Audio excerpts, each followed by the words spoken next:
तो नमस्कार साथियों, कैसे हैं आप सभी। स्वागत है आप सभी का फिर से एक नई वीडियो के साथ। और कल जहाँ पे हमने क्लास छोड़ी थी उसी से हम आगे कंटिन्यू रखेंगे क्लास को। तो आज का जो हमारा टॉपिक है, पहले टॉपिक नाम लिख लीजिए आप। और टॉपिक है भारत की, ठीक है, जलीय सीमा रेखा। भारत की जलीय सीमा रेखा, ठीक है। या फिर हम कह सकते हैं इसी को ही प्रायद्वीपीय,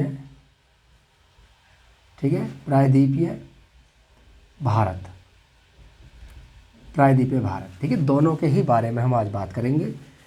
आज मैं आपको केवल मैप के माध्यम से ही समझाऊंगा, केवल और केवल। तो सबसे पहले हमें देखिए मैप बनाने पड़ेंगे। तो मैं एक मैप बना देता हूँ यहाँ पे, जिससे कि आप आसानी से आपको याद रहेगा।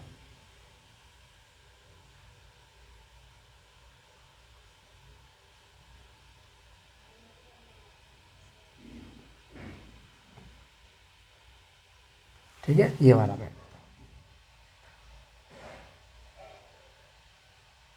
ठीक है। ये आधा ही मैप है क्योंकि इसे प्रायद्वीपीय भारत कहते हैं। ये क्या है? प्रायद्वीपीय भारत। ज़्यादा समय हम नहीं लेंगे। सबसे पहले तो हम क्लास मैंने शुरू कर दी है। आप सभी लोगों के लिए गुड मॉर्निंग। और क्योंकि सुबह का समय है तो आप लोगों के लिए क्लास ही शाम को मिलेगी। तो आपके लिए सबसे पहले गुड इवनिंग भी, ठीक है, क्योंकि शाम को क्लास मिलेगी। जब आप कर रहे होंगे तो वो शाम का समय हो रहा होगा। 8 बजे मैंने कहा है कि 8 PM पर डेली आपको एक क्लास मिलती रहेगी, ठीक है। क्या मिलेगी? डेली आपको क्लास एक मिलती रहेगी। और सुबह जल्दी ही हम मॉर्निंग में हिंदी की क्लास भी शुरू करेंगे। तो आप हिंदी की क्लास भी करते रहिए। और जिन स्टूडेंटों की समस्या आती है कि कहाँ पर हम तैयारी करें और GS की तैयारी कैसे करें, तो वो इस चैनल को सब्सक्राइब कर लें, ज्वाइन कर लें। पर डे आपको यहाँ पर एक क्लास तो ज़रूर मिलेगी, 100% मिलेगी, ठीक है। चलिए, तो प्रायद्वीपीय भारत, यहाँ पर ये प्रायद्वीपीय भारत है पूरा पूरा। ये वाला प्रायद्वीप कहते किसे हैं? देखिए, प्रायद्वीपीय भाग वह भाग होता है किसी भी स्थलीय सीमा का वह भाग प्रायद्वीपीय कहलाता है, जो 3 ओर से जल से घिरा होता है और एक ओर से स्थलीय भाग से घिरा होता है। जैसे उत्तर की बात करें तो यहाँ पर आप देखेंगे कि इसमें भारत, यहाँ पर हिमालय पर्वतमाला है। भारत के उत्तर में हिमालय पर्वत है। और इधर क्या है? बंगाल की खाड़ी, बंगाल की खाड़ी, ठीक है। इधर क्या है? हिंद महासागर। और इधर क्या है? ठीक है, अरब सागर। तो आप देख सकते हैं कि भारत 3 ओर से जल से ही घिरा हुआ है। और एक तरफ इसके उत्तर में हिमालय पर्वतमाला है, बहुत बड़ा विस्तार है हिमालय पर्वतमाला का, ठीक है। तो ये देख सकते हैं कि इस वाले क्षेत्र को, भारत के इस वाले क्षेत्र को, जो पूरी तरीके से तीनों ओर से जल से घिरा हुआ है, इसे प्रायद्वीपीय भारत कहा जाता है। अब हम इसी के बारे में बात करते हैं। जलीय सीमा रेखा मैंने यहाँ लिख भी दिया है। तो हम देखेंगे जलीय सीमा रेखा। तो देखिए, सबसे पहले हम देखेंगे ये वाला जो क्षेत्र है आपका, ये वाला क्षेत्र है, यहाँ से यहाँ तक। ये देखिए गुजरात वाला क्षेत्र लगता है, यहाँ से यहाँ तक। तो ये जो क्षेत्र है इसको कहते हैं गुजरात वाला क्षेत्र। ये जलीय सीमा रेखा है, जलीय सीमा रेखा है। तो ये गुजरात है। तो यहाँ पे जो गुजरात की जो जलीय सीमा रेखा है, तो इसको कहते हैं 1214.7 किलोमीटर। मैं सबके नाम भी लिखूँगा। उसके बाद फिर यहाँ से महाराष्ट्र है, आप देख सकते हैं महाराष्ट्र है, यहाँ तक महाराष्ट्र पड़ता है ये वाला, तो महाराष्ट्र है। तो महाराष्ट्र की जो जलीय सीमा रेखा की लंबाई है वो कितना है? ये कहेंगे आप 652 पॉइंट, ठीक है। ये आपके लगभग कम से कम 60 किलोमीटर के आसपास है। ये वाला 6 किलोमीटर है। उसके बाद यहाँ से ये वाला तट है, इसे कहते हैं, ठीक है, ये वाला है। तो यहाँ पे थोड़ा सा गोवा का क्षेत्र लगता है। एक ज़्यादा नहीं है, 101 किलोमीटर है ये वाला तट, 101 किलोमीटर है। फिर उसके बाद किसका आता है? कर्नाटक। कर्नाटक का तट है तो 280 किलोमीटर, 280 किलोमीटर है कर्नाटक, ठीक है, कर्नाटक आएगा। तो यहाँ पे थोड़ा सा मैंने थोड़ा सा नीचे वैसे कर दिया है, थोड़ा मैं ज़्यादा ले लेता हूँ जिससे कि आपको और समझ में आए, ठीक है। तो ज़्यादा तो ये गुजरात है, ये आपका कौन सा? महाराष्ट्र वाला तट है, तो ये महाराष्ट्र है। तो ये कितना है? 652.6 किलोमीटर के आसपास है, यानी 652 किलोमीटर आप रखिए। उसके बाद सर यहाँ पे है, यहाँ है गोवा। गोवा बहुत छोटी सी है, 101 किलोमीटर है गोवा। उसके बाद सर यहाँ पे महाराष्ट्र तक आता है, सॉरी कर्नाटक आता है। तो ये कितना है?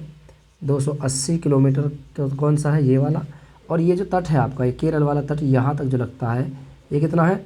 ये देखिए बेशक चाहे लंबा दिख रहा होगा आपको, लेकिन यहाँ पे तट की जो लंबाई है वो है 569.70, ठीक है, किलोमीटर है ये।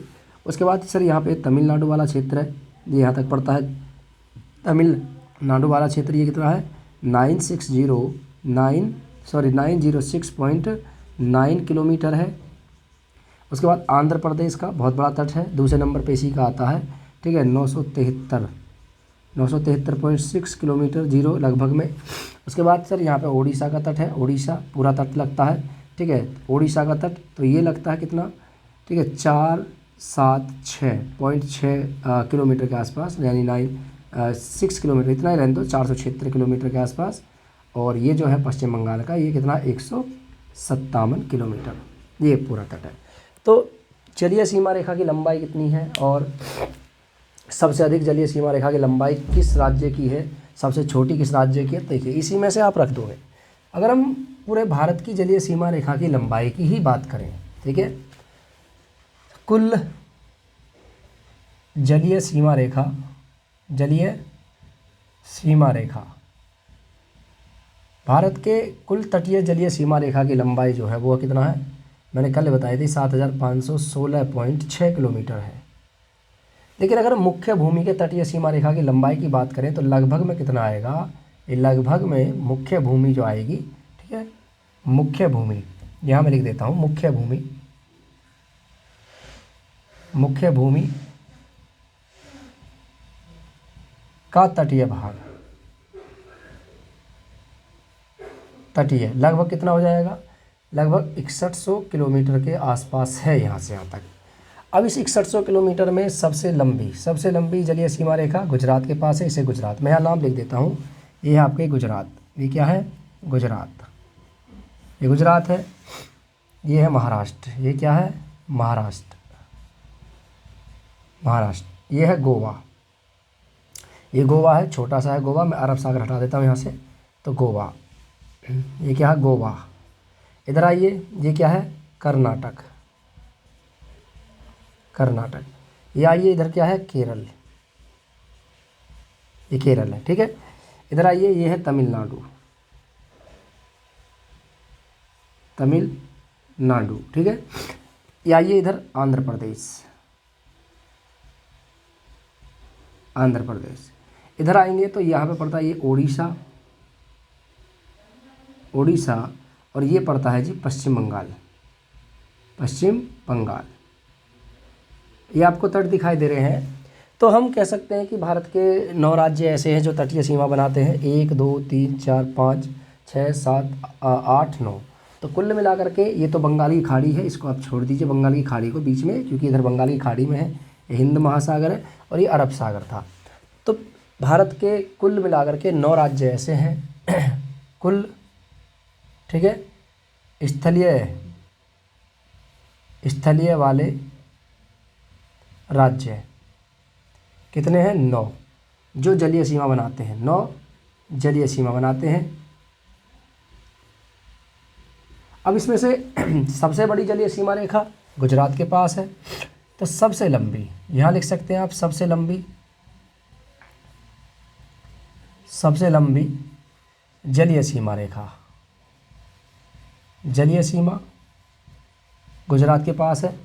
तो सबसे लंबी जलीय सीमा रेखा गुजरात के पास है, 1214.7 किलोमीटर है, और सबसे छोटी ये है गोवा के पास। तो सबसे कम यानी सबसे छोटी, सबसे कम या सबसे छोटी, सबसे कम या सबसे छोटी, सबसे छोटी जलीय सीमा रेखा गुजरात के पास है। दूसरे नंबर पर आता है आपके आंध्र प्रदेश, दूसरे नंबर पर, ठीक है। दूसरा लिख सकते हैं, दूसरा सबसे ज़्यादा लंबी सीमा वाला राज्य है ये आपके आंध्र प्रदेश। तो भारत में 9 राज्य ऐसे हैं जो जलीय सीमा रेखा बनाते हैं। इनके अलावा देखिए यहाँ पर और भी है जो केंद्र शासित प्रदेश हैं, जैसे कि इधर वाले क्षेत्र की बात करें यहाँ पर, तो कितने केंद्र शासित प्रदेश ऐसे हैं जो जलीय सीमा रेखा बनाते हैं। तो देखिए एक दादर नागर हवेली और दमन दीव, ये दोनों ही एक हो चुके हैं, पहले अलग अलग थे, तो यहाँ पे आप देख सकते हैं दादर नागर हवेली और दमन दीप है ये वाला, क्योंकि खंबात की खाड़ी में पड़ता है ये जो खाड़ी है खंबात की खाड़ी है, इसको मैं भी दिखाऊंगा कौन सा क्षेत्र कहाँ है, तो उसको इधर दिखाऊंगा। तो इसके अलावा जो केंद्र शासित प्रदेश हैं, हमारे केंद्र शासित प्रदेश हैं, केंद्र शासित प्रदेश यूनियन टेरेटरी बोलते हैं इन्हें, कि कितने राज्य ऐसे हैं जो जलीय सीमा रेखा बनाते हैं। तो देखिए इधर पड़ता है पांडिचेरी, यहाँ पे पांडिचेरी पड़ता है, ठीक है। इधर आपके यहाँ पर लक्षद्वीप है, यहाँ पे इधर देखेंगे तो अंडमान निकोबार द्वीप समूह है, इधर अंडमान निकोबार है, ये वाला पूरा क्षेत्र है अंडमान निकोबार द्वीप समूह, ठीक है। ये लक्षद्वीप समूह है, ये वाला इधर वाला, ये आपके कौन सा है, ये आपके है दादर नागर हवेली। तो यहाँ पर है दादर नागर हवेली, दादर नागर हवेली ये भी जलीय सीमा रेखा बनाता है, दादर व नागर हवेली, नागर हवेली जलीय सीमा रेखा बनाता है। लक्षद्वीप जलीय सीमा रेखा बनाता है, ठीक है। अंडमान जलीय सीमा बनाता है, ठीक है। ये है आपके जो जलीय सीमा रेखा बनाते हैं। इसके साथ साथ तो इनमें सबसे लंबी जलीय सीमा रेखा वाला जो केंद्र शासित प्रदेश है वो है अंडमान निकोबार द्वीप समूह, 1962 किलोमीटर इसकी लंबाई है। यानी जो जलीय सीमा रेखा की लंबाई जो है 1962 किलोमीटर है। इसको आप ध्यान रख लेना, क्योंकि कभी कभी एग्जाम में पूछा जाता है कि भारत में, यानी संपूर्ण जो भारत है, संपूर्ण भारत मतलब ये वाला पूरा क्षेत्र है, तो स्थलीय वाले भाग में तो बांग्लादेश की सबसे लंबी स्थलीय सीमा रेखा है। लेकिन अगर हम जलीय सीमा रेखा की बात करें तो जलीय सीमा रेखा किसके पास है, वो है आपके अंडमान निकोबार द्वीप समूह, 1962 किलोमीटर इसकी जलीय सीमा रेखा की लंबाई है। केंद्र शासित प्रदेशों में पूछे तो सबसे ज़्यादा रखना कि केंद्र शासित प्रदेश वो है आपके अंडमान निकोबार द्वीप समूह। तो कौन सा है, अंडमान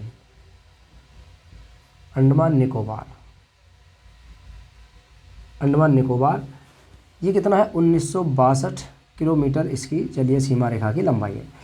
सबसे छोटे में आता है लक्षद्वीप, ठीक है। लक्षद्वीप सबसे छोटे में आता है। देखिए लक्षद्वीप की जलीय सीमा रेखा की लंबाई जो है वो लगभग 132 किलोमीटर है, ठीक है। 132 किलोमीटर है लगभग में, 132 किलोमीटर है, लगभग 132 किलोमीटर आता है आपके लक्षद्वीप की। जो लक्षद्वीप हमारा ही हिस्सा है, एक द्वीप है, इसकी जो जलीय सीमा रेखा की लंबाई है 132 किलोमीटर है। तो केंद्र शासित प्रदेशों में लक्षद्वीप सबसे छोटा और सबसे बड़ा केंद्र शासित प्रदेशों में जो जलीय सीमा रेखा बनाता है उसका नाम है अंडमान निकोबार द्वीप समूह। तो एक बार इसको आप नोट कर लीजिए बेहतरीन तरीके से, एकदम बहुत ज़बरदस्त तरीके से आपको यहाँ पे समझ में आया होगा। इसको आप नोट कर लीजिए। फिर उसके आगे चलते हैं हम इधर कि ये जो जलीय सीमा रेखा है इन तटों को क्या कहते हैं। तो ये जो जलीय सीमा रेखा वाले जो राज्य हैं और किस राज्य में कौन कौन सा तट है, क्या कहलाता है, तो अब हम इन्हीं तटों को देखेंगे इधर वाले क्षेत्र में, ठीक है। फिर उसके बाद आपको 2 मिनट आराम से उतार लेना, वीडियो को रोक करके, वीडियो पॉज करके आराम से उतार लेना इन्हें, ठीक है। चलिए तो इधर देखते हैं, ठीक है। राज्यों के तट, राज्यों के तटों के नाम, तटों के नाम कि किस राज्य में कौन से तट को क्या कहते हैं। चलिए इसके लिए मैं मैप बना देता हूँ इधर यहाँ पे, जिससे कि आपको बेहतर तरीके से समझ में आए।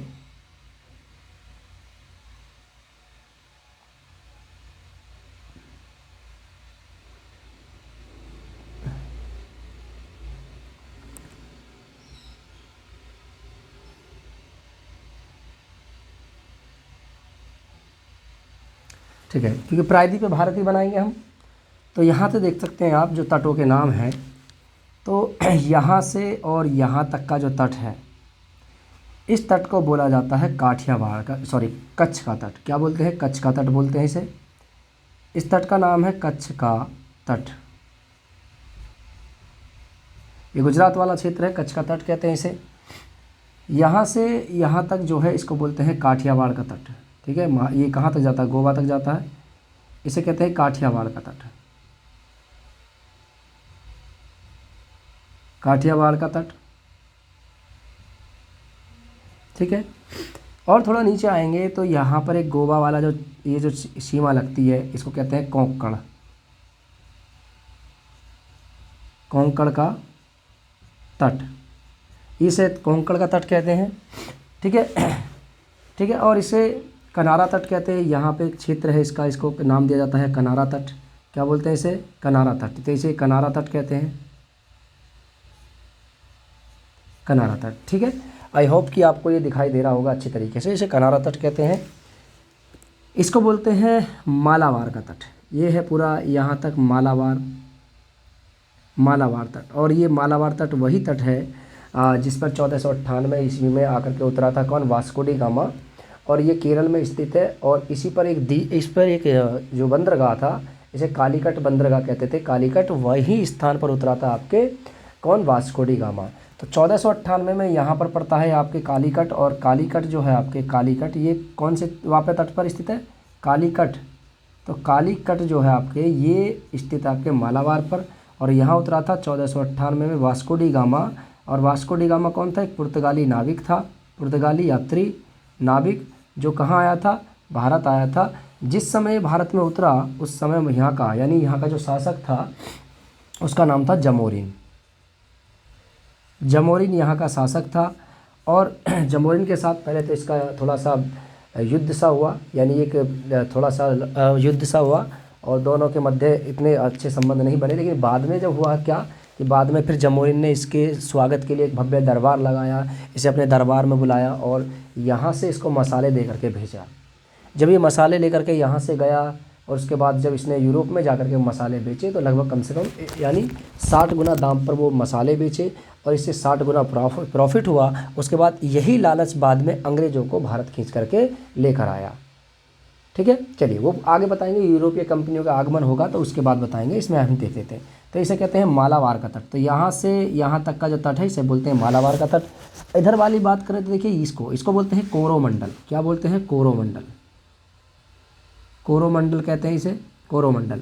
कोरोमंडल का तट, तो ये कोरोमंडल का तट है यहाँ पे। ये जो यहाँ तक है कोरोमंडल का तट है। ये वाला संपूर्ण ये वाला क्षेत्र कोरोमंडल नहीं है, केवल इतना तट या आपका क्षेत्र जो है इसको कोरोमंडल कहते हैं। और केवल इतना ही क्षेत्र आपका है जिसे हम कहते हैं मालाबार का तट। उसके बाद इधर वाला क्षेत्र इसको बोलते हैं उत्तरी सरकार। क्या बोलते हैं? उत्तरी सरकार। आप जानते होंगे उत्तरी सरकार, उत्तरी सरकार कहते हैं। यहाँ से यहाँ तक इसे बोलते हैं उत्कल का तट। क्या बोलते हैं? उत्कल। ओडिशा में जो तट है इसे उत्कल कहते हैं। ओडिशा, उत्कल, उत्कल, उत्कल तट। और देखिए ये जो तट है ना इसे बोलते हैं वेंगी, वेंगी का तट, वेंगी तट। ठीक है, ये तटों के नाम है। वेंगी तट है, उत्कल तट है, उत्तरी सरकार तट है। ये उत्तरी सरकार है, यहाँ से यहाँ तक उत्तरी सरकार कहते हैं इसे। संपूर्ण क्षेत्र को ही उत्तरी सरकार नहीं कहते हैं, बल्कि यहाँ से ओडिशा तक का जो क्षेत्र है यानी आंध्र प्रदेश और ओडिशा के कुछ क्षेत्र को हम क्या कहते हैं? उत्तरी सरकार कहते हैं। इससे यहाँ से यानी तमिलनाडु से आंध्र प्रदेश तक का जो क्षेत्र होता है इसे हम क्या कहते हैं? कोरोमंडल कहते हैं। अब कभी कभी क्वेश्चन ये पूछ लेता है कि निम्नलिखित में से कोरोमंडल कहाँ स्थित है, या ये पूछ लेता है कि मालाबार निम्नलिखित में से कहाँ स्थित है। तो याद रखना कि मालाबार स्थित है आपके अरब सागर में, कोरोमंडल का तट आपके स्थित है बंगाल की खाड़ी में। और इसी तरीके से पूछ लेता है कि उत्तरी सरकार जो है आपके वो कहाँ स्थित है, तो ये भी आपके बंगाल की खाड़ी में है।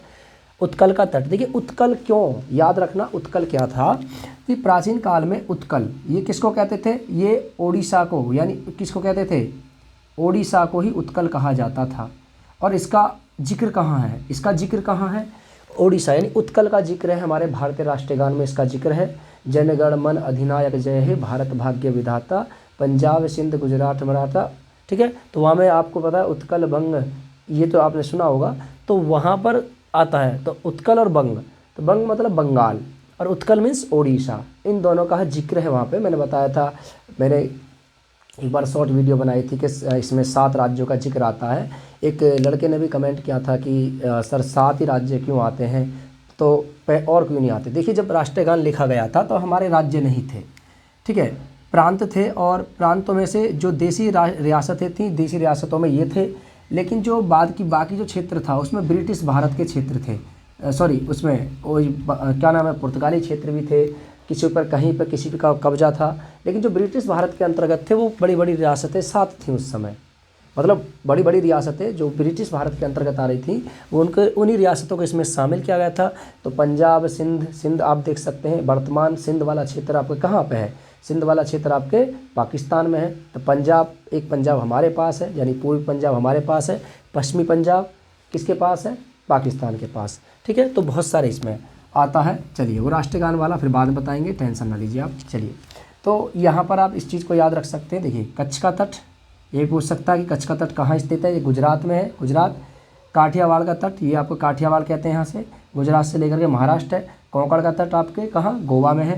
कनारा तट ये आपके ये वाला क्षेत्र लगा हुआ है, कहाँ, ये लगा हुआ है कर्नाटक वाले क्षेत्र से। कालीकट कर्नाटक और मालाबार तट कर्नाटक और आपके केरल वाला तट। उसके बाद कोरोमंडल यहाँ से तमिलनाडु और ओडिशा, तमिलनाडु और आंध्र प्रदेश, ये कोरोमंडल का तट है। उत्तरी सरकार तमिलनाडु, आंध्र प्रदेश और ओडिशा वाला क्षेत्र, ये क्या है, ये वाला क्षेत्र। उसके बाद उत्कल, ओडिशा, बैंगी यानी बंगाल, बंगाल का तट, इसे बैंगी का तट कहते हैं। उत्कल में मैं कह रहा था कि उत्कल प्राचीन काल में उत्कल जो कहते थे वो ओडिशा का ही नाम था।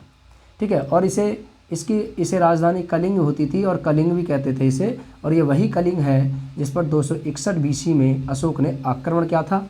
इसके जीवन काल का यानी अशोक के जीवन काल का एकमात्र आक्रमण, अशोक के जीवन का एकमात्र आक्रमण। ऐसा नहीं था कि अशोक ने आक्रमण करने के लिए क्या क्या आक्रमण नहीं कर सकते थे वो। अशोक ने एक नीति अपनाई थी, युद्ध नीति के स्थान पर इन्होंने धम्म नीति का पालन किया और इन्होंने कहा कि मैं कोई रक्तपात नहीं मचाऊंगा। ठीक है, जियो और जीने दो का इन्होंने नारा दिया उस समय, मतलब ऐसा समझ सकते हो आप कि जियो और जीने दो, यानी हम दूसरों को परेशान नहीं करेंगे तो हमें कोई परेशान नहीं करेगा। इन्होंने इसके लिए इन्होंने शिलालेख लिखवाए थे, 14 शिलालेख हैं आपको पता है, जिसमें से दीर्घ शिलालेख 13वां शिलालेख, 14वां शिलालेख अपूर्ण शिलालेख है, पूरी तरीके से लिखा नहीं है, 2 छोटे छोटे उस पर लेख लिखे गए हैं। ठीक है, उसी में कहा कि सारी प्रजा मेरी संतान है और चेतावनियाँ भी लिखी गई हैं। 13वें शिलालेख में कलिंग युद्ध का वर्णन मिलता है।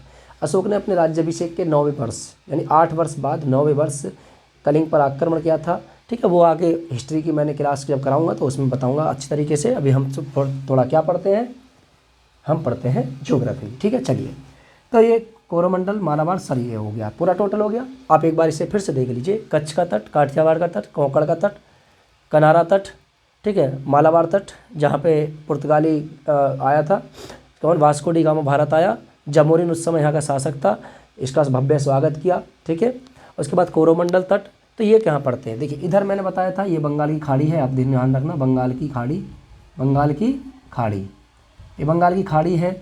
इधर आपके मैंने बताया था ये अरब सागर है, ये हिंद महासागर है। ठीक है, चलिए तो आप इसको अभी थोड़ा सा नोट कर लीजिए, उसके बाद फिर मैं आगे बताता हूँ अभी आपको। ठीक है, चलिए नोट कर लीजिए इसको।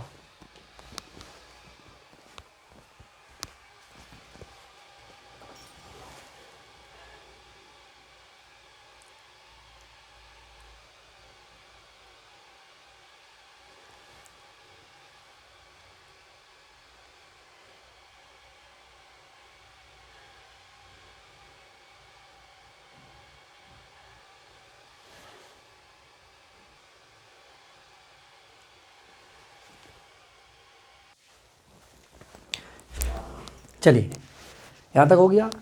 अब चलते हैं आगे। आगे क्या है कि यहाँ पर देखिए कुछ द्वीप हैं, द्वीपों को देख लेते हैं। तो इसमें भी जैसे अंडमान निकोबार द्वीप में से पूछ लेता है और लक्षद्वीप में से पूछ लेता है, इसमें से क्वेश्चन आ जाते हैं। कैसे, देखिए यहाँ पर द्वीप हैं, मैंने बताए थे, इधर से आप द्वीप यहाँ पर देखेंगे तो यहाँ पर आपको द्वीप दिखाई देंगे, द्वीप, द्वीप, ठीक है, ये वाले द्वीप, इस तरीके से द्वीप दिखाई देते हैं आपको। तो इसमें क्या है कि ये जो है इनको पूरे सम्मिलित भाग को, यानी जो द्वीप हैं इनको बोलते हैं अंडमान निकोबार द्वीप समूह।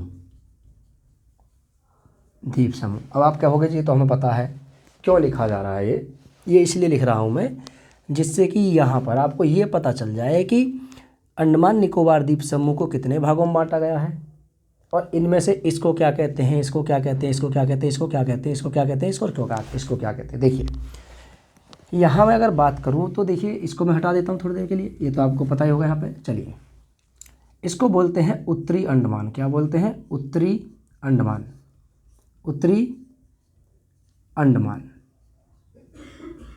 ठीक है। इसको बोलते हैं मध्य अंडमान, मध्य अंडमान। इसको बोलते हैं दक्षिणी अंडमान, दक्षिणी अंडमान, इसको बोलते हैं लिटिल अंडमान यानी छोटा, लिटिल अंडमान। इसको बोलते हैं कार निकोबार, कार निकोबार। इसको बोलते हैं ग्रेट निकोबार, ग्रेट निकोबार। ठीक है। अंडमान निकोबार द्वीप समूह जो अंडमान है, ये पूरा अंडमान है और ये निकोबार है, इसलिए दोनों को मिला करके बोला जाता है अंडमान निकोबार द्वीप समूह, क्योंकि यहाँ पर द्वीप है और इन द्वीपों के जो सम्मिलित भाग है इसको द्वीप समूह कहते हैं। अंडमान को 4 भागों में बांटा गया है। सबसे पहले उत्तरी अंडमान, उसके बाद मध्य अंडमान, उसके बाद दक्षिणी अंडमान, उसके बाद लिटिल अंडमान। कभी कभी क्रम पूछ लेता है, ये मैं इसलिए लिख रहा हूँ क्योंकि आप इसमें देखेंगे कि कौन सी जगह पर क्या स्थित है। जैसे उत्तरी अंडमान, उत्तरी अंडमान में सैंडल पीक स्थित है, यानी अंडमान निकोबार की सबसे ऊंची चोटी सैंडल पीक कहते हैं इसे, और ये स्थित है आपके उत्तरी अंडमान में। तो सैंडल पीक कहाँ स्थित है? उत्तरी अंडमान में, तो इसको बोलेंगे हम सैंडल पीक। तो सैंडल पीक कहाँ स्थित है? यहाँ पर सैंडल पीक यानी ऊंची चोटी, ये स्थित है आपके उत्तरी अंडमान में। ये भी पूछ सकता है कभी कभी कि कौन सा है। उसके बाद मध्य अंडमान। अब आपसे यहाँ से ये पूछ सकता है कि इन अंडमान के जो द्वीप समूह है, यानी अंडमान जो है आपके 4 भागों में बटा हुआ है, तो सबसे बड़ा द्वीप कौन सा है? तो ये मध्य अंडमान जो है ये सबसे बड़ा है। ये क्या है? सबसे बड़ा है। सबसे बड़ा कौन सा है? मध्य अंडमान। मध्य अंडमान सबसे बड़ा है। दक्षिणी अंडमान पर आपके स्थित है कौन सा? Port Blair. दक्षिणी अंडमान पर क्या स्थित है? Port Blair. Port Blair. अब पोर्ट ब्लेयर क्या है? अंडमान निकोबार द्वीप समूह की राजधानी है पोर्ट ब्लेयर, जो कहाँ स्थित है? दक्षिणी अंडमान पर स्थित है।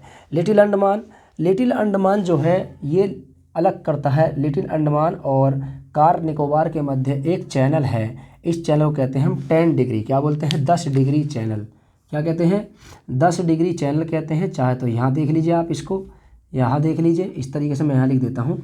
इसको बोलते हैं 10 डिग्री चैनल। 10 डिग्री चैनल जो है अलग करता है, 10 डिग्री चैनल अलग करता है, अलग करता है, ठीक है, अंडमान को निकोबार से। अंडमान को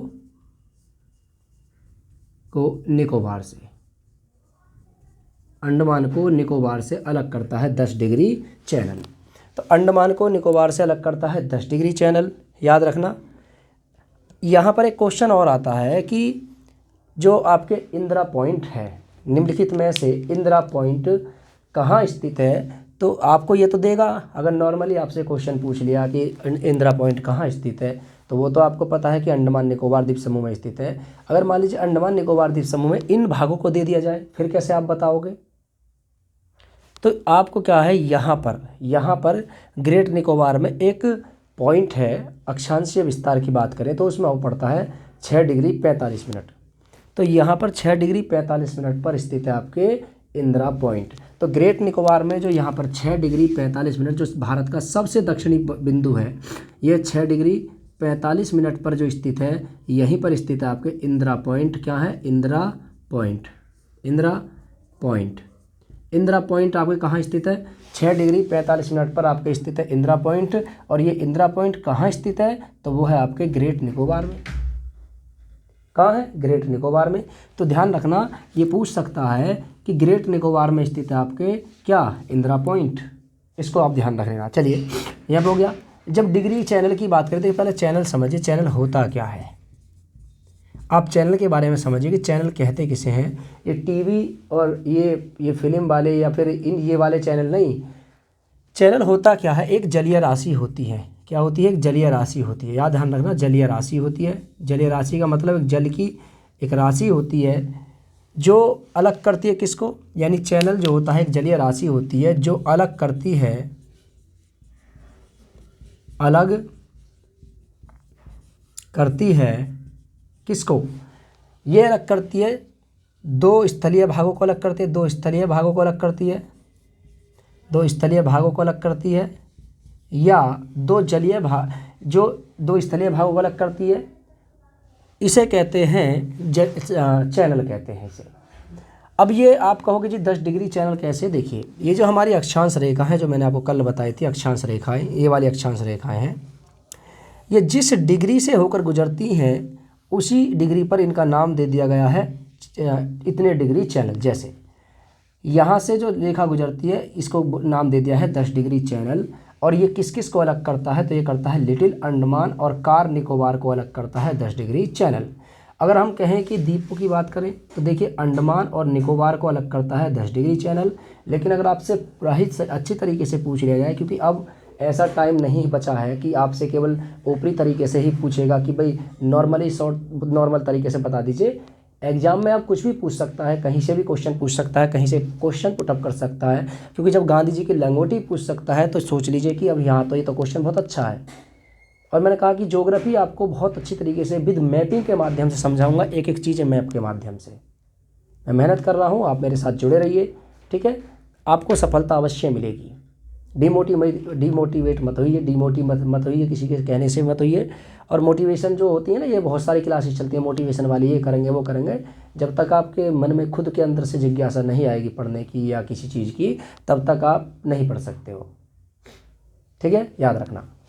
तो यहाँ पर ये रहा तो 10 डिग्री चैनल। तो ये चैनल होते हैं अक्षांश विस्तार पर स्थित जो चैनल होते हैं, इन्हीं को इनका नाम दे दिया गया है। चलिए, तो ये रहे हमारे। लेकिन उससे पहले हम देखते हैं कि और भी कुछ यहाँ पे चीज़ें हैं। जैसे यहाँ पे है डंकन पास। तो डंकन पास निम्नलिखित में से पूछ सकता है कि डंकन पास किसके मध्य स्थित है? तो डंकन पास जो स्थित है आपके, देखिए यहाँ पर स्थित है। कहाँ स्थित है? यहाँ पर स्थित है आपके डंकन पास। ये है डंकन पास, ये रहा डंकन पास। इसे बोलते हैं डंकन पास। Duncan pass. अब आपसे पूछ सकता है डंकन पास निम्नलिखित में से किन दो द्वीपों के मध्य स्थित है? तो दक्षिणी अंडमान और लिटिल अंडमान के मध्य स्थित है आपके डंकन पास, ठीक है? उसके बाद यहाँ पे है एक है द्वीप, ये इसको बोलते हैं बैरन द्वीप। क्या बोलते हैं? बैरन द्वीप। ये बैरन द्वीप है, बैरन द्वीप। अब बैरन द्वीप पूछ सकता है कि किसके मध्य स्थित है? तो देखिए बैरन द्वीप जो स्थित है आपके, वो कहाँ है? मध्य अंडमान और दक्षिणी अंडमान के मध्य स्थित है आपके बैरन द्वीप।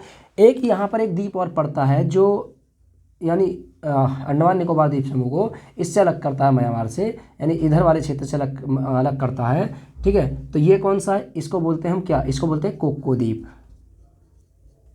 कोको द्वीप। एक द्वीप यहाँ इसे बोलते हैं न्यूमोर द्वीप। न्यूमोर द्वीप। और इस द्वीप को लेकर के विवाद है भारत और बांग्लादेश में। न्यूमोर द्वीप में भारत और बांग्लादेश में इस द्वीप को लेकर विवाद है। हुआ क्या कि जब भारत आज़ाद हुआ तब ये द्वीप नहीं था, और 1971 भी ये द्वीप नहीं था। 1971, क्योंकि बांग्लादेश 1971 में आज़ाद हुआ है। किससे? पाकिस्तान से। पाकिस्तान से, जिसमें भारत का ही अहम सहयोग है, और भारत ने ही इसको आज़ाद कराया था। श्रीमती इंदिरा गांधी जी उस समय भारत की प्रधानमंत्री थी, ठीक है? तो 1971 तक ये द्वीप नहीं था। लेकिन जैसे ही बांग्लादेश बना तो ये द्वीप बाहर आ गया। अब बांग्लादेश वाले कह रहे हैं कि जब हम नहीं थे तो तब ये द्वीप नहीं था, हमारे आने के बाद ये द्वीप आया है, तो इस पर हमारा हक है। भारत कह रहा भैया देख सुन भाई, ये द्वीप पहले से ही था, लेकिन जब जल की ज़्यादा मात्रा बढ़ जाती है, समुद्र में ज़्यादा मात्रा हो जाती है जल की, तो द्वीप नीचे डूब जाते हैं। लेकिन जैसे जल स्तर कम हो जाता है तो द्वीप बाहर आ जाते हैं। तो ये पहले से ही द्वीप था। बांग्लादेश ने कहा नहीं हम है, तो इसको लेकर के विवाद चल रहा है। तो कभी आपसे पूछ ले कि निम्नलिखित में से बांग्लादेश और भारत के मध्य जो विवाद है वो किस द्वीप को लेकर के है? तो बंगाली खाड़ी में एक द्वीप स्थित है, इसका नाम है न्यूमोर द्वीप, और इसी द्वीप को लेकर के भारत और बांग्लादेश के मध्य विवाद है, ठीक है? चलिए, तो कोको द्वीप, बैरन द्वीप, डंकन पास यहाँ पड़ता है।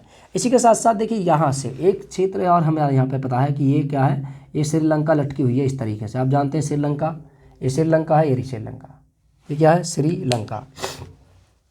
श्रीलंका में यहाँ और एक यहाँ, ठीक है? एक ये रहा क्षेत्र। तो यहाँ पर, यहाँ से यहाँ पे कुछ क्षेत्र पड़ते हैं। जैसे एक पड़ता है तलाई मनार, यहाँ पर पड़ता है तलाई मनार, यहाँ पे है तलाई मनार, यह है तलाई मनार, तलाई मनार या तलैया मनार, यहाँ पे है तलाई मनार, ठीक है? यहाँ पे है रामेश्वरम द्वीप, यहाँ पे है धनुषकोटी, ठीक है? यहाँ पे क्या है? धनुषकोटी है। यहाँ पे रामेश्वरम द्वीप है, जिसे पम्बन द्वीप भी कहते हैं, रामेश्वरम द्वीप भी कहते हैं, सॉरी, यह रामेश्वरम द्वीप भी कहते हैं, इसे पम्बन द्वीप भी कहते हैं। यहाँ पर है धनुषकोटी। तो ये तमिलनाडु का ही क्षेत्र है धनुषकोटी। ये क्या है? धनुषकोटी। ये क्या है? धनुषकोटी। ये धनुषकोटी है। इसे बोलते हैं रामेश्वरम द्वीप। रामेश्वरम द्वीप, इसे रामेश्वरम द्वीप कहते हैं, या इसी द्वीप को बोलते हैं पंबन द्वीप। पंबन द्वीप देखिए यहाँ पर स्थित है। तो ये पंबन द्वीप या रामेश्वरम द्वीप है, ये आपके धनुषकोटी है। अगर आपसे पूछ ले कि यहाँ यानी भारत और श्रीलंका के मध्य जो द्वीप पड़ते हैं, द्वीप यानी किस किस स्थान को जोड़ते हैं, ज़्यादा इनकी लंबाई नहीं है, मात्र 32 किलोमीटर के आसपास इसकी लंबाई पाई जाती है। 32 किलोमीटर, इसी को बोलते हैं राम सेतु। ठीक है, राम सेतु भी एक मूवी बनी थी, अक्षय कुमार ने मूवी बनाई थी राम सेतु, इसी को लेकर के बनाई थी, इसी की खोज को लेकर के। ठीक है, ये वही राम सेतु की बात की जा रही है जो भगवान राम के द्वारा यानी जो वानर सेना के द्वारा बनवाया गया था रामायण में, उसके बारे में बात आती है। तो वही कहते हैं कि जब श्रीलंका के ऊपर उन्होंने चढ़ाई करी तो यहाँ पे एक पुल बनाया था, इसे राम सेतु कहते हैं, जो पत्थर तैर गए थे राम के नाम के। तो ये ही वाला द्वीप है ये। तो ये कौन सा है? ये किसको जोड़ता है? ये तमिलनाडु के धनुषकोटी को श्रीलंका के तलाई मन्नार से जोड़ता है। पंबन द्वीप या रामेश्वरम द्वीप यहाँ स्थित है। लेकिन अब ज़्यादा डिटेल में पूछ ले तब के लिए है मैं कह रहा हूँ इसे। लेकिन इनके देखिए, भारत और श्रीलंका को जो अलग करती है या भारत और श्रीलंका को जो जोड़ती है, इस श्रीलंका के यहाँ पे बोलते हैं, इसको बोलते हैं क्या? ये है आपके पाक जल संधि। यहाँ पर स्थित है पाक जल संधि। क्या है? पाक जल संधि। पाक जल संधि। अब ये पूछ सकता है कि पाक जल संधि किसके मध्य स्थित है, या पाक जल स्ट्रीट किसके मध्य स्थित है? तो भारत और श्रीलंका के मध्य स्थित है आपके पाक जल संधि। ठीक है, ध्यान रखना इसको। पाक जल संधि इधर है, तो इधर क्या है? ठीक है, यानी इसके इधर यानी कौन से क्षेत्र में? देखिए ये वाला कौन सा है? ये पूरब है। ये क्या है? दक्षिणी। तो दक्षिणी पूर्वी वाले क्षेत्र में जो इधर की तरफ चल रहा है, पूरब की ओर जो चल रहा है, इधर पड़ती है मन्नार की खाड़ी। क्या पड़ती है? मन्नार की खाड़ी। ठीक है, तो यहाँ पर देखिए, ये जो रामेश्वरम द्वीप है, इसके एक तरफ मन्नार की खाड़ी पड़ती है, एक तरफ पाक जल संधि पड़ती है। ये दोनों की दोनों ही अलग करती हैं किसको? भारत को श्रीलंका से। ठीक है, चलिए यहाँ तक हो गया, तो ध्यान रखना। अब ये मैं इसके लिए बता रहा हूँ जो इनको अलग करती है। इसी तरीके से यहाँ पर लक्षद्वीप, ये क्या है? लक्षद्वीप।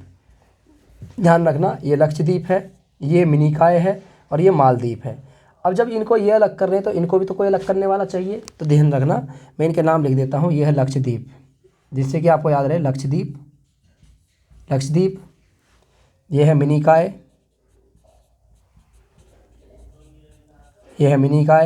और ये है मालदीव। और जिस पे अभी विवाद चल रहा है मालदीव, भारत और मालदीव के मध्य विवाद हो गया है मालदीव।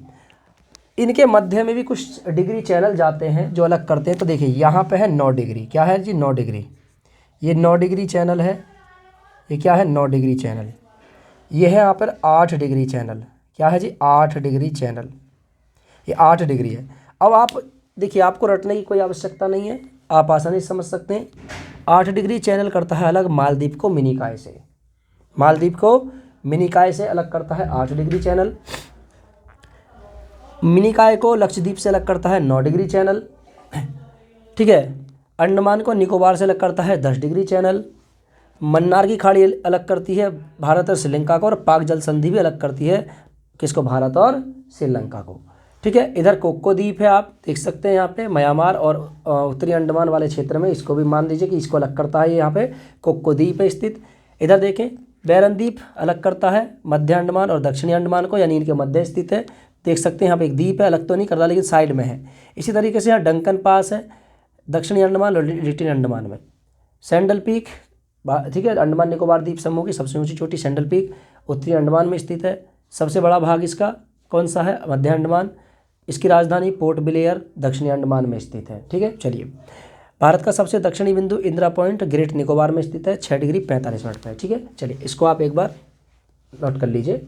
उसके बाद फिर चलते हैं भारत के पूर्वी, पश्चिमी, उत्तरी, दक्षिणी बिंदुओं को लेकर के बात करेंगे। चलिए एक साथ उतार लेना, मैं यहाँ इधर बना देता हूँ। चलिए आइए, भारत के प्रमुख बिंदु टॉपिक डालेंगे अब आप अगला। भारत के प्रमुख बिंदु।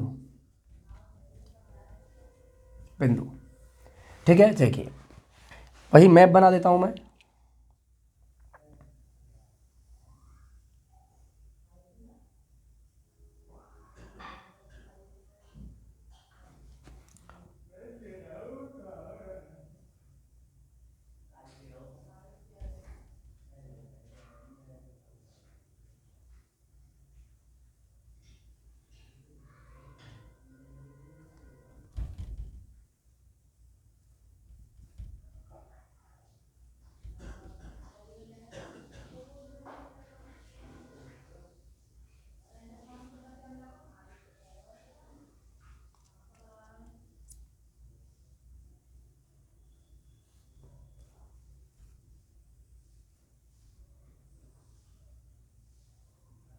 ठीक है, ये वाला ये भारत का मैप है और आप देख सकते हैं आसानी से। देखिए चलिए, भारत का इसके ये नॉर्थ है, ये सॉरी ये साउथ है, आपको पता है ये साउथ है, ये नॉर्थ है और ये ईस्ट है और ये वेस्ट है।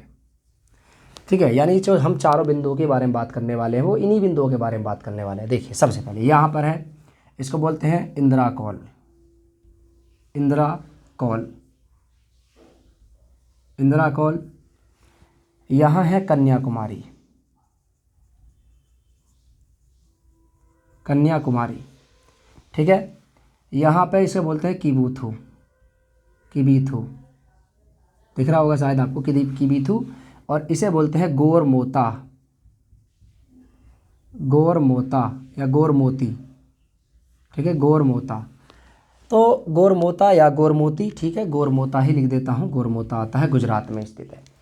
तो ये गोरमोता हो गया, ये वाला कन्याकुमारी है, ये गोरमोता है, यहाँ पे आप देख सकते हैं गोरमोता, ये किबीथु है और ये आपके इंदिरा कॉल है। ये कहाँ स्थित है, देखिए यहाँ पे पड़ता है आपके तमिलनाडु। तो यहाँ पे लिख देता हूँ मैं तमिलनाडु, तमिलनाडु। ये आपका है अरुणाचल प्रदेश, अरुणाचल। ये आपका है लद्दाख, लद्दाख। पहले जम्मू कश्मीर में हुआ करता था, अब लद्दाख में है 2019 के बाद, याद रखना, क्योंकि केंद्र शासित प्रदेश ये बन चुके हैं। ये है आपके गुजरात में, गुजरात।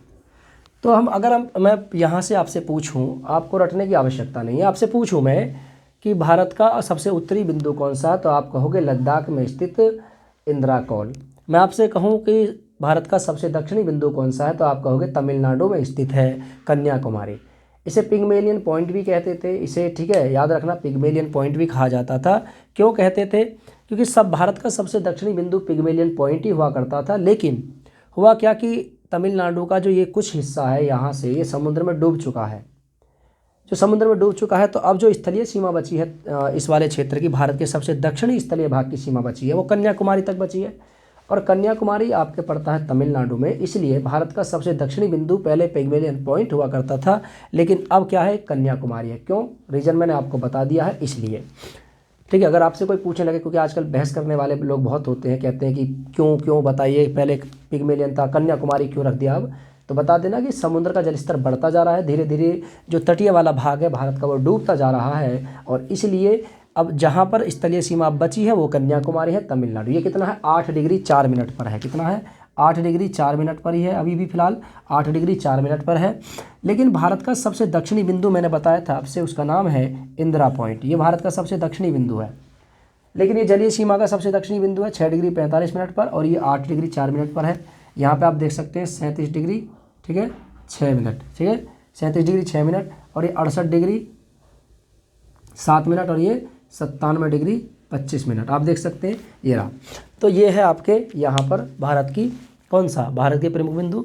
तो भारत का सबसे उत्तरी बिंदु इंदिरा कॉल, भारत का सबसे दक्षिणी बिंदु स्थलीय सीमा का दक्षिणी बिंदु कन्याकुमारी, भारत का सबसे पूर्वी बिंदु किबीथु अरुणाचल प्रदेश में 97 डिग्री 25 मिनट, और भारत का सबसे पश्चिमी बिंदु गौरमोता या गौरमोती 68 डिग्री 7 मिनट पर। ठीक है, चलिए एक पॉइंट और आप यहाँ रख लीजिए कि कर्क रेखा से संबंधित, वहाँ से भी क्वेश्चन पूछ लिया जाता है। तो कर्क रेखा भारत के 8 राज्यों से होकर गुजरती है, 8 राज्यों से। कर्क रेखा भारत के 8 राज्यों से होकर गुजरती है। 8 राज्य कौन सी, कर्क रेखा है। पहली बात ध्यान रखो, कर्क रेखा, जब हम इसे कर ही रहे हैं तो कर्क रेखा भी देख लीजिए। अभी 1-2 पॉइंट और बचे हैं, चलिए कल लेकर आएंगे इसको, कर्क रेखा को भी, ठीक है, एक क्लास और आएगी इसकी। तो कर्क रेखा नेक्स्ट क्लास में हम लेकर आएंगे, जो भारत के 8 राज्यों से होकर गुजरती है, कर्क रेखा। और अन्य जो पॉइंट बचे हुए हैं, जैसे जलीय वाले भाग को, हम इधर वाले भाग को क्या कहते हैं, और भारत की कितनी जलीय सीमा रेखा की लंबाई है, ये तो अलग हो गया। ये वाला जलीय विस्तार कितना है भारत का, ठीक है, यानी जो 12 समुद्री मील है उसको क्या कहते हैं, 12 से लेकर के 24 समुद्री मील है उसको क्या कहते हैं, 24 से लेकर के 200 समुद्री मील है उसे क्या कहते हैं, और 200 समुद्री मील के बाद का जो क्षेत्र है उसको क्या कहते हैं। यहाँ से भी क्वेश्चन आजकल पुटअप कर लिए जाते हैं, तो ध्यान रखना। चलिए, तो आई होप कि आज आपको ये क्लास अच्छी लगी होगी। डेली आपको पर डे 8 बजे शाम को एक क्लास मिलती रहेगी इस चैनल पर, और जल्दी ही हम हिंदी की क्लास भी लेकर आने वाले हैं। हिंदी भी मेरे द्वारा ही कराई जाएगी, तो आप हिंदी को भी देखते रहिए। कुछ स्टूडेंटों की हिंदी की भी समस्या आती है, देखिए हिंदी मेरी इतनी बेहतर नहीं, फिर भी कोशिश करूँगा आपको बेहतर से बेहतर समझाया जाए। लेकिन जीएस में आपको जो भी समस्या आएगी, मैं हूँ, टेंशन ना लीजिए आप। बहुत स्टूडेंट कहते हैं कि हम ज्योग्राफी कैसे पढ़ें, या हिस्ट्री कैसे पढ़ें, या पॉलिटी कैसे पढ़ें, तो बस इस पे हरीश क्लासेस बलून सर पे आप भरोसा करिए, निश्चित ही आपको क्लास पर डे मिलती रहेगी। और एक एक क्लास आप करते रहिए। 40 मिनट का लेक्चर होता है, 40-45 मिनट, और आने वाले समय में निश्चित ही हम इसको 1-1.5 घंटे का लेक्चर करेंगे, तो जिससे कि आपको एक ही क्लास में पूरी कवर हो जाए। और जितने भी आपके फैक्ट हैं, ज्योग्राफी फैक्ट से संबंधित होती है, फैक्ट आपको क्लियर करने ज़रूरी होते हैं। जितना हो सके मैप के माध्यम से फैक्ट को क्लियर कीजिए, बनाना सीख लीजिए, आपको ज्योग्राफी आसानी से दिमाग में फिट हो जाएगी। इसी तरीके से हम वर्ल्ड ज्योग्राफी पढ़ेंगे, इसी तरीके से हम इंडियन ज्योग्राफी पढ़ रहे हैं, ठीक है। वर्ल्ड ज्योग्राफी पढ़ाऊंगा तब मैप के माध्यम से पढ़ाऊंगा, कहाँ सहारा रेगिस्तान है, कहाँ कौन सा रेगिस्तान है, कौन सा है, विश्व की सबसे प्रमुख चोटियाँ कौन कौन सी है, सब बनाना सिखाऊंगा आपको, ठीक है। तो मैप बनाना भी आप सीख लीजिए या फिर आप खरीद लीजिए, आप बुक सेलर पर जाइए, ठीक है। ज़्यादा खर्चा नहीं है। देखिए पढ़ाई में आप कंजूसी मत कीजिए, अगर खर्च करने की बात आ रही है तो पढ़ाई को लेकर खर्च कर लीजिए, क्योंकि आपके बेहतरी के लिए ही है। पढ़ाई ही एक ऐसी चीज़ है जो कभी नहीं बढ़ती है, बढ़ने से बांटने से ज्ञान बढ़ता है, कोई छीनेगा नहीं आपकी पढ़ाई को, ठीक है। चलिए, तो आज की क्लास को हम यहीं रोकेंगे। आई होप कि क्लास आज आपको पसंद आई होगी। क्लास अगर पसंद आ रही है तो अपने दोस्तों के साथ शेयर कर दीजिए, वीडियो के साथ जुड़े रहिए, ठीक है। चलिए, अगर क्लास आपको पसंद आएगी तो खुद ही आप लाइक कर दोगे, मुझे कहने की आवश्यकता नहीं। चलिए, मिलते हैं फिर नेक्स्ट क्लास में, तब तक के लिए नमस्कार। सभी के लिए जय हिंद और जय भारत।